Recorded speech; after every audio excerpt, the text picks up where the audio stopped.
Au fil des années, les activités économiques ont déserté la Garonne et ses berges. Le fleuve a perdu progressivement sa fonction nourricière et les riverains ont délaissé cette grande rivière. Maltraité par les dragages de gravier, aujourd'hui le fleuve se venge, il érode les berges. Les chantiers tramassés sont en première ligne pour mesurer, année après année, cette dégradation. De ce constat est née l'idée de stopper cette érosion sur une zone de 30 mètres attenante au chantier. Depuis plusieurs années, on observe qu'en 4 ans, on a perdu quasiment 3 mètres de berge en face des chantiers. Et que finalement, cet espace de vie naturel, qui est maintenant désiré, s'effondre sous nos pieds. Donc on y voit quand même un gros problème en termes déjà de respect de l'environnement, parce que c'est aussi un patrimoine naturel qui s'en va, de protection des bâtiments, parce que nous, de plus en plus, la rivière s'approche de notre bâtiment classé, et surtout, voilà, on a moins d'espace pour vivre librement. Et donc on s'est dit, qu'est-ce qu'on peut faire?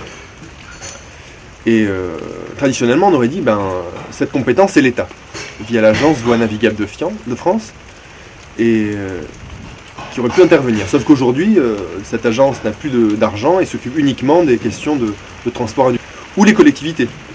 Mais dans une période de disette budgétaire et en secteur rural, nos collectivités, que ce soit des communes ou des intercommunalités, ne peuvent pas assumer ça. Donc on s'est dit, comment on fait? Et donc là, on a commencé à réfléchir à des modes de chantier collectif rassemblant à la fois des habitantes et des habitants des villages, les gens qui sont les premiers concernés par leur espace de vie, des acteurs publics, donc communes, intercommunalités, voire régions et départements, et des associations. Ce qu'on peut appeler dans une démarche d'innovation sociale, comment répondre de manière nouvelle à un besoin social qu'on a identifié. Restaurer un biotope disparu impose des contraintes techniques liées au profil des berges et une connaissance parfaite du milieu végétal. Il faut replanter et bâtir des soutiens à cette berge malade. Dans un contexte de contraintes budgétaires, l'une des clés de la réussite pour un tel projet repose sur la capacité des organisateurs à associer les populations locales. Une démarche primordiale, l'aide humaine des habitants du secteur, donne plus de sens à cette entreprise de restauration. Et cette partie importante de ce chantier, c'est pour Léa. On a fait une première phase de sensibilisation. Donc pour ça, je suis nous sommes aidés par 5 étudiants en licence pro de l'IUT Bordeaux-Montaigne. Et donc avec ces étudiants, on a commencé une phase de sensibilisation de la population afin d'avoir un premier groupe d'habitants. Donc on a une quarantaine de personnes qui se disent intéressées, sensibilisées en tout cas, donc pour participer au projet.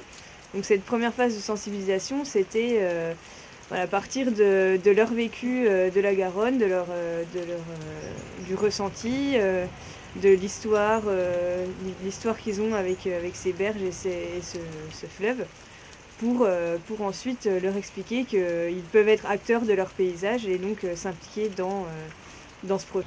L'objectif majeur est bien de stopper l'érosion et de préserver un espace considéré aujourd'hui comme un lieu de promenade en famille où les gens viennent pique-niquer, regarder les surfeurs sur la vague du Mascaret. Un projet ambitieux mené avec l'aide d'universitaires, de scientifiques et de techniciens locaux. Il va aussi permettre aux habitants de ce secteur de retrouver une forte complicité avec un fleuve qui fait totalement partie de leur culture.